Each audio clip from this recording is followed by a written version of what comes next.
ఆంధ్రాలో నైరుతి రుతుపవనాలు చురుగ్గా కదులుతున్నాయి. రాయలసీమ దక్షిణ కోస్తాలో విస్తరిస్తూ రుతుపవనాలు చురుగ్గా సాగుతున్నాయి.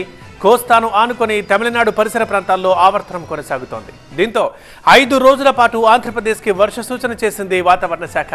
రేపటి నుంచి పలు చోట్ల భారీ వర్షాలు పడనున్నాయి.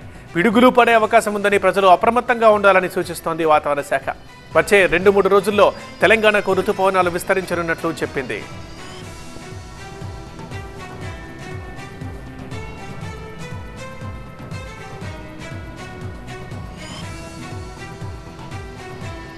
సాధారణంగా అయితే మన ఆంధ్ర రాష్ట్రానికి 5th జూన్ కల్లా రావాలి. అయితే ఈ సంవత్సరం నైరుతి రుతుపవనాలు అడ్వాన్స్గా కేరళకి రీచ్ అవ్వడము, తర్వాత ఇంకా చురుకుగా కదులుతున్న నేపథ్యంలో మనకి లాస్ట్ 2 days నుంచి కూడాను ఇటు రాయలసీమ అలాగే నెల్లూరు ఈ ప్రాంతం అంతా కూడాను వర్షం రావడంతో ఈ ప్రాంతాల్లో ఇప్పటికే వెస్టర్లీ పశ్చిమ దిశగా గాలులు వీస్తున్న కారణం చేత మొత్తం మీద ఈ ప్రాంతంలో రెయిన్స్ విస్తరించి నైరుతి రుతుపవనాలు కూడా విస్తరించడం జరిగింది.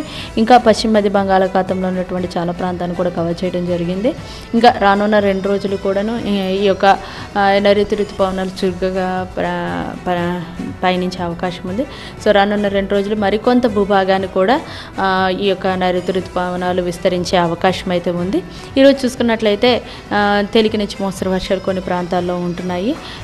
రానున్న 2-3 రోజులు కూడా వర్షపాతం పెరిగే అవకాశం కూడా ఉంది. రుతుపవనాలు వచ్చేసాయి. ఆంధ్రప్రదేశ్లోకి రుతుపవనాలు 3 రోజుల ముందే రాయలసీమలోకి ఎంట్రీ ఇచ్చాయి.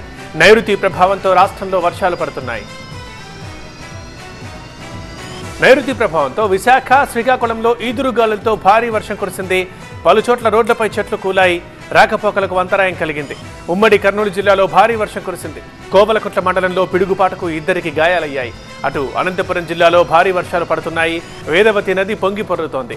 కనేకల్, ఉరవకొండ మధ్య రాకపోకలు నిలిచిపోయాయి. ఇటు నంద్యాల జిల్లా నందికుట్కూరులో ఉరుములతో కూడిన వర్షం పడింది. బైరెడ్డి నగర్లో పిడుగుపాటుకు ఒక వ్యక్తి మరణించాడు. శ్రీకాకుళం నుంచి చిత్తూరు వరకు తీర ప్రాంతాల్లో నైరుతి రుతుపవనాలు చురుగ్గా సాగుతున్నాయి. వచ్చే 2 రోజుల పాటు భారీ వానలు పడతాయని ప్రకటించింది వాతావరణ శాఖ.